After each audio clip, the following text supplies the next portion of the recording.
नमस्कार, मैं हूं नारायण शर्मा और आप देख रहे हैं AINS न्यूज 24 चैनल। आज के प्रमुख समाचारों में प्रधानमंत्री नरेंद्र मोदी ने रायपुर के साइंस कॉलेज मैदान से 7,600 करोड़ की परियोजनाओं का शिलान्यास व लोकार्पण किया। इन शिलान्यास और लोकार्पण में रायपुर विशाखापट्टनम इकोनॉमिक कॉरिडोर, 4 लेन सड़कों का लोकार्पण, नई रेल लाइनों का उद्घाटन और कोरबा में LPG बॉटलिंग प्लांट का लोकार्पण शामिल रहा।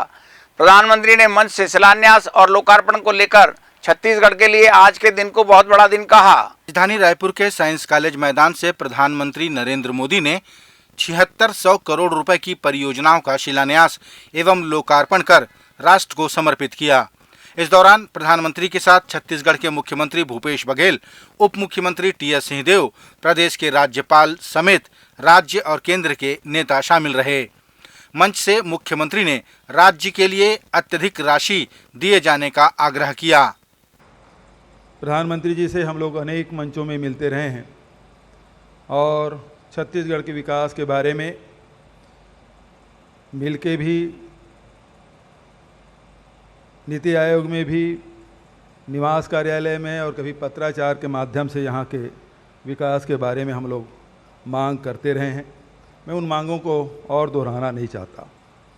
आदरणीय केंद्रीय भूतल परिवहन मंत्री गडकरी जी के साथ अनेक बार बैठकें हुई है और मुझे खुशी है, हम लोग जितना मांगते हैं उससे ज़्यादा ही दे देते हैं। तो आदरणीय गडकरी जी का भी स्वागत। और केंद्र राज्य के संबंध के आधार पर लगातार हम लोग तो मांगते रहेंगे, केंद्र सरकार से जितनी आवश्यकता होती है उसे मांग करते रहते हैं। मैं उन सब को और ज़्यादा न कहते हुए केवल यही कहना चाहूँगा कि छत्तीसगढ़ में लगातार विकास की गति में हम लोग आगे बढ़ रहे हैं। केंद्र से हमेशा अपेक्षा रहेगी कि हमको, क्योंकि हमारा राज्य नवोदित राज्य है, ज़्यादा से ज़्यादा राशि हमको छत्तीसगढ़ को मिले, यही मैं इस अवसर पर कहना चाहता हूँ। पुनः मंच पर प्रधानमंत्री ने रायपुर विशाखापट्टनम इकोनॉमिक कॉरिडोर का शिलान्यास, रायपुर कोड़ेबोड़ खंड के 4 लेन का लोकार्पण, Raipur Khariar road rail line के दोहरीकरण का लोकार्पण, केवटी अंतागढ़ नई रेल लाइन का लोकार्पण और कोरबा में LPG के बॉटलिंग प्लांट का लोकार्पण कर राष्ट्र को समर्पित किया। प्रधानमंत्री ने इस दौरान आयुष्मान कार्ड का वितरण भी किया। प्रधानमंत्री ने शिलान्यास एवं लोकार्पण समारोह में बोलते हुए छत्तीसगढ़ के लिए आज के दिन को बहुत बड़ा दिन कहा। आज का दिन बहुत ही महत्वपूर्ण है, बहुत बड़ा है। आज छत्तीसगढ़ को 7,000 करोड़ रुपए से अधिक की परियोजनाओं का उपहार मिल रहा है। ये उपहार इंफ्रास्ट्रक्चर के लिए है, कनेक्टिविटी के लिए है। ये उपहार छत्तीसगढ़ के लोगों का जीवन आसान बनाने के लिए है, यहाँ की स्वास्थ्य सेवाओं को बेहतर बनाने के लिए है। भारत सरकार के इन प्रोजेक्ट से यहाँ रोजगार के अनेकों नए अवसर भी बनेंगे। यहाँ के धान किसानों, खनिज संपदा से जुड़े उद्यमियों और टूरिज्म को भी इन प्रोजेक्ट से बहुत लाभ मिलेगा। सबसे बड़ी बात यह कि इनसे आदिवासी क्षेत्रों में सुविधा और विकास की नई यात्रा शुरू होगी। मैं इन सभी प्रोजेक्ट्स के लिए छत्तीसगढ़ के लोगों को बहुत बहुत बधाई देता हूं। साथियों, भारत में हम सभी का दशकों पुराना अनुभव यही है कि जहां इंफ्रास्ट्रक्चर कमजोर रहा, वहां विकास भी उतनी ही देरी से पहुंचा। इसलिए आज भारत उन क्षेत्रों में अधिक इंफ्रास्ट्रक्चर विकसित कर रहा है जो विकास की दौड़ में पीछे रह गए।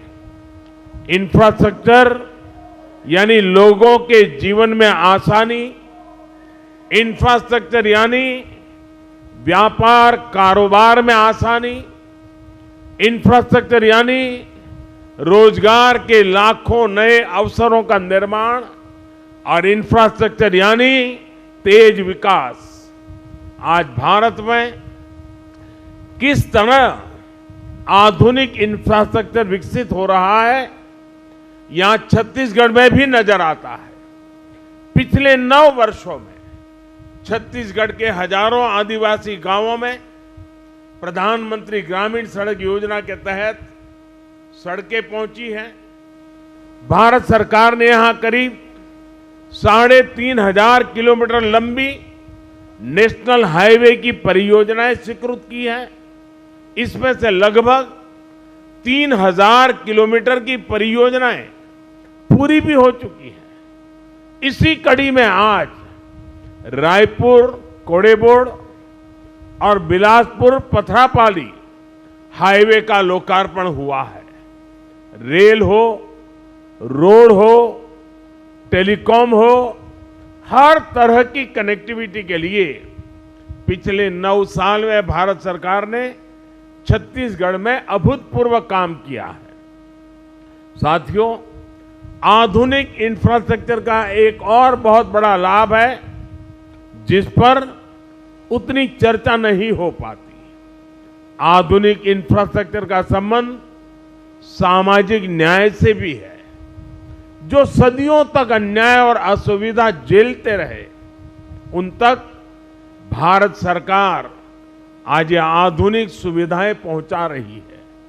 गरीब, दलित, पिछड़े, आदिवासी, इनकी बस्तियों को आज ये सड़कें, ये रेल लाइनें जोड़ रही हैं। इन दुर्गम क्षेत्रों में रहने वाले मरीजों को, माताओं बहनों को आज अस्पताल पहुंचने में सुविधा हो रही है। यहां के किसानों, यहां के मजदूरों को इससे सीधा लाभ हो रहा है। इसका एक और उदाहरण मोबाइल कनेक्टिविटी भी है। 9 साल पहले छत्तीसगढ़ के 20% से ज्यादा गांवों में किसी तरह की मोबाइल कनेक्टिविटी नहीं थी। आज ये घटकर लगभग 6% रह गई है। इनमें से अधिकतर जनजातीय गांव है, नक्सल हिंसा से प्रभावित गांव है। इन गांवों को भी अच्छी 4G कनेक्टिविटी मिले, इसके लिए भारत सरकार 700 से अधिक मोबाइल टावर लगवा रही है। इनमें से करीब 300 टावर काम करना शुरू कर चुके हैं। जिन आदिवासी गांवों में पहुंचते ही पहले मोबाइल सन्नाटे में आ जाते थे, आज उन्हीं गांवों में मोबाइल की रिंगटोन बज रही है। मोबाइल कनेक्टिविटी पहुंचने से कितने ही कामों में अब गांव के लोगों को मदद मिल रही है। और यही तो सामाजिक न्याय है, और यही तो सबका साथ सबका विकास है। साथियों, आज छत्तीसगढ़ 2 इकोनॉमिक कॉरिडोर से जुड़ रहा है। रायपुर धनबाद इकोनॉमिक कॉरिडोर और रायपुर विशाखापट्टनम इकोनॉमिक कॉरिडोर इस पूरे क्षेत्र का भाग्य बदलने वाले हैं। ये आर्थिक गलियारे उन आकांक्षी जिलों से होकर गुजर रहे हैं जिन्हें कभी पिछड़ा कहा जाता था, जहां कभी हिंसा और अराजकता हावी थी। आज उन्हीं जिलों में भारत सरकार की कमान में विकास की नई गाथा लिखी जा रही है। आज जिस रायपुर विशाखापट्टनम इकोनॉमिक कॉरिडोर पर काम शुरू हुआ है, वो इस क्षेत्र की एक नई लाइफलाइन बनने वाली है। इस कॉरिडोर से रायपुर और विशाखापट्टनम के बीच का सफर आधा हो जाएगा। 6 लेन की ये सड़क धमतरी की धान बेल्ट, कांकेर की बॉक्साइट बेल्ट और कोड़ा गांव के हस्तशिल्प की समृद्धि को देश के अन्य हिस्सों में जोड़ने का प्रमुख मार्ग बनेगी। और मुझे इसकी एक और खास बात बहुत अच्छी लगी। ये सड़क वन्य जीव क्षेत्र से गुजरेगी, इसलिए इसमें वन्य जीवों की सहूलियत के लिए टनल और एनिमल पासेस भी बनाए जाएंगे। दिल्ली राजहरा से जगदलपुर रेल लाइन हो, अंतागढ़ से रायपुर के लिए सीधी ट्रेन सेवा हो, इससे भी यहाँ के दूर सुदूर के क्षेत्रों में आना जाना और आसान हो जाएगा।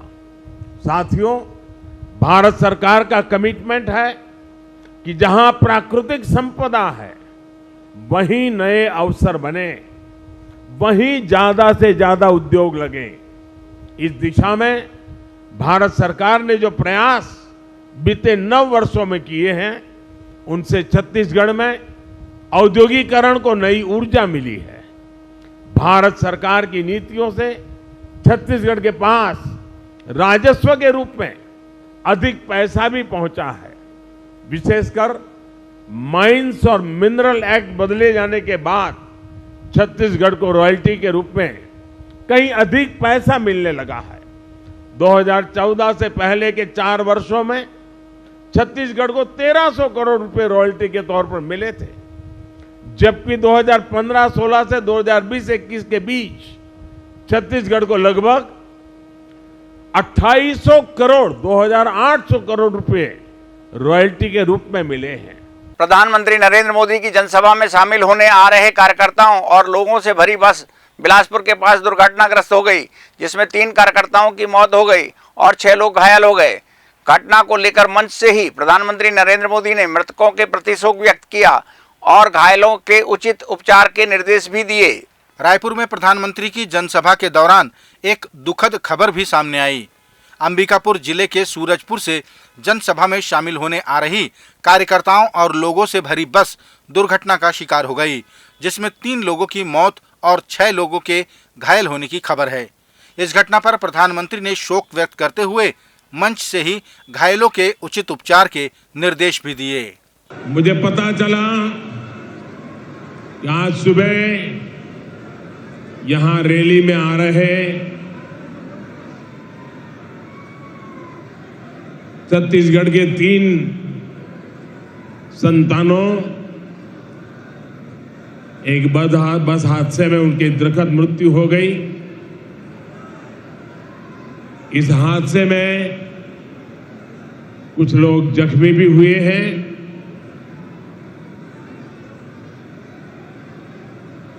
जिन लोगों का निधन हुआ है, मैं उन्हें अपनी श्रद्धांजलि देता हूं और जो लोग जख्मी हुए हैं उनके इलाज में भी हर संभव मदद की जा रही है। और इस कार्यक्रम के बाद पार्टी के हमारे सभी वरिष्ठ साथी भी इन परिजनों की आवश्यक चिंता जरूर करेंगे। जो लोग अस्पताल में हैं उनके जल्द स्वस्थ होने की मैं कामना करता हूं। राजधानी रायपुर के साइंस कॉलेज मैदान में प्रधानमंत्री नरेंद्र मोदी ने विशाल जनसमूह को संबोधित किया। रिमझिम बारिश की फुहारों के बीच प्रधानमंत्री को सुनने छत्तीसगढ़ के कोने कोने से लोग पहुंचे थे। प्रधानमंत्री ने कहा कि छत्तीसगढ़ में विकास और तरक्की की अपार संभावनाएं हैं। मंच से ही प्रधानमंत्री ने राज्य की कांग्रेस सरकार पर घोटालों के आरोप लगाते हुए उसे बदलने की अपील की। राजधानी रायपुर में प्रधानमंत्री नरेंद्र मोदी ने विशाल जनसमूह को संबोधित किया। पिछली रात से सुबह तक हो रही बारिश के बाद भी प्रधानमंत्री को सुनने छत्तीसगढ़ के कोने कोने से लोग पहुंचे। प्रधानमंत्री ने जनसभा को संबोधित करते हुए कहा कि छत्तीसगढ़ युवा ऊर्जा से भरा हुआ है। यहाँ विकास और तरक्की की अपार संभावनाएं हैं। छत्तीसगढ़ वो राज्य है जिसके निर्माण में भाजपा की प्रमुख भूमिका रही। भाजपा ही छत्तीसगढ़ के लोगों को समझती है, उनकी जरूरतों को जानती है। इसलिए आज दिल्ली से भाजपा सरकार छत्तीसगढ़ के तेज विकास के लिए पूरी ताकत लगा रही है।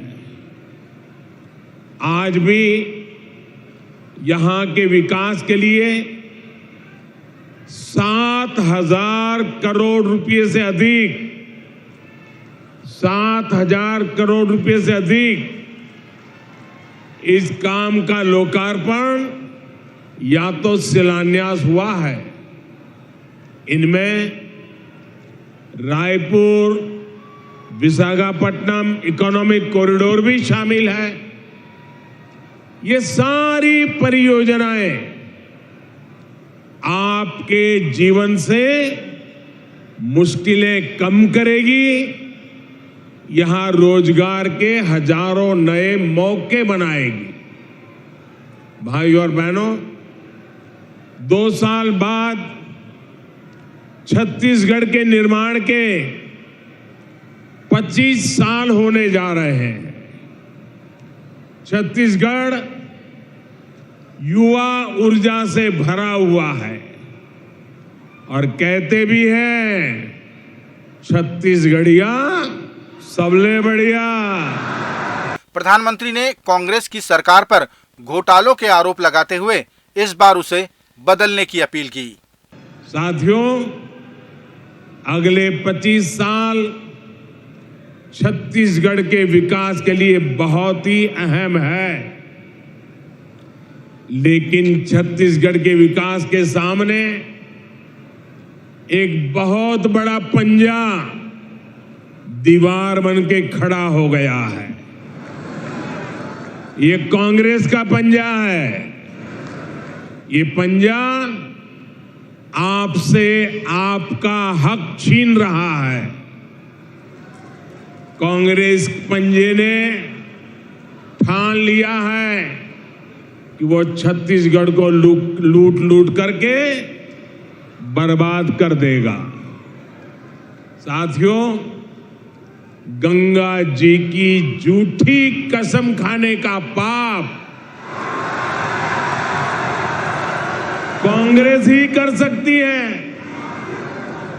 याद कीजिए, गंगा जी को साक्षी मानकर इन्होंने एक घोषणा पत्र जारी किया था। दावा किया था कि 10 दिन के भीतर ये कर देंगे, वो कर देंगे। तब कांग्रेस ने बड़ी बड़ी बातें की थी, लेकिन आज उस घोषणा पत्र की याद दिलाते ही कांग्रेस की याददाश्त ही चली जाती है।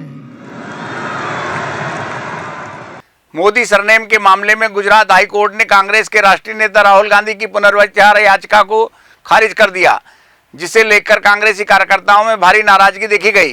कोर्ट के इस फैसले के विरोध में कांग्रेसी कार्यकर्ताओं ने कई स्थानों पर प्रदर्शन किया और राहुल गांधी जिंदाबाद के नारे लगाए। मोदी सरनेम मामले में गुजरात हाईकोर्ट ने कांग्रेस नेता राहुल गांधी की पुनर्विचार याचिका खारिज कर दी। हाईकोर्ट ने कहा कि ट्रायल कोर्ट द्वारा राहुल गांधी को दोषी ठहराने का आदेश सही है। इस मामले में राहुल गांधी सुप्रीम कोर्ट का दरवाजा भी खटखटा सकते हैं।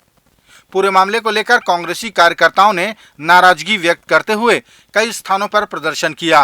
रायपुर के अंबेडकर चौक में कांग्रेसी नेताओं ने तख्ती लेकर प्रदर्शन किया और राहुल गांधी जिंदाबाद के नारे लगाए।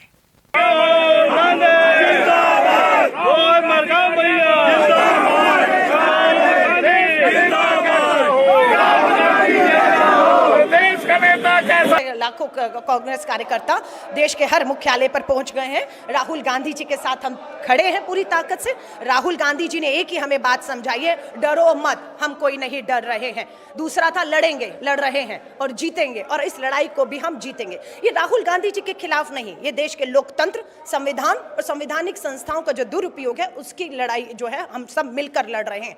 प्रधानमंत्री नरेंद्र मोदी के कार्यक्रम के बाद छत्तीसगढ़ के कांग्रेस प्रदेश अध्यक्ष ने पत्रकार वार्ता लेकर भारतीय जनता पार्टी के नेताओं को झूठ की फैक्ट्री से निकले हुए नेता कहा। मरकाम ने पत्रकार वार्ता में प्रधानमंत्री को जुमलेबाज कहते हुए झूठा भाषण देने का आरोप लगाया। उन्होंने कहा कि भगवान राम के ननिहाल में और कौशल्या माता की नगरी में आकर उनका नाम प्रधानमंत्री ने नहीं लिया। यह बड़े दुख की बात है।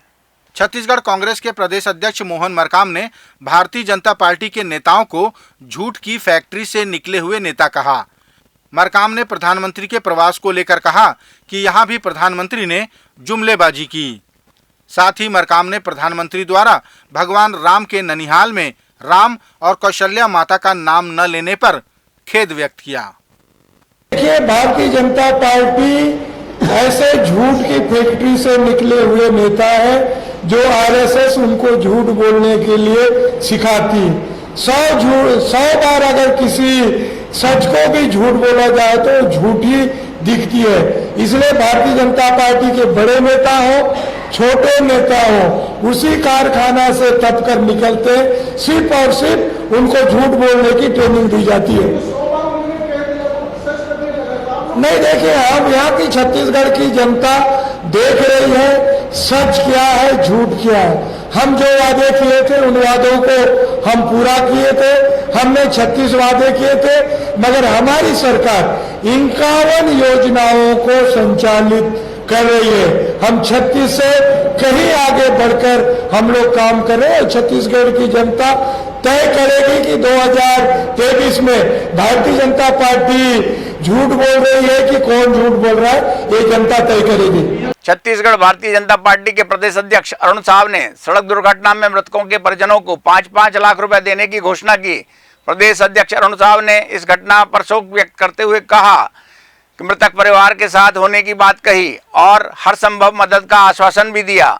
छत्तीसगढ़ भारतीय जनता पार्टी के प्रदेश अध्यक्ष अरुण साव ने सड़क दुर्घटना में मृतकों के परिजनों को 5-5 लाख रुपए देने की घोषणा की। प्राप्त जानकारी के अनुसार मृतक जिस बस से प्रधानमंत्री की सभा के लिए अंबिकापुर के सूरजपुर से आ रहे थे, उसका एक्सीडेंट बिलासपुर के पास हो गया, जिसमें 3 लोगों की मौत हुई और 6 लोग घायल हो गए। कुछ कार्यकर्ता हमारे घायल भी हुए हैं।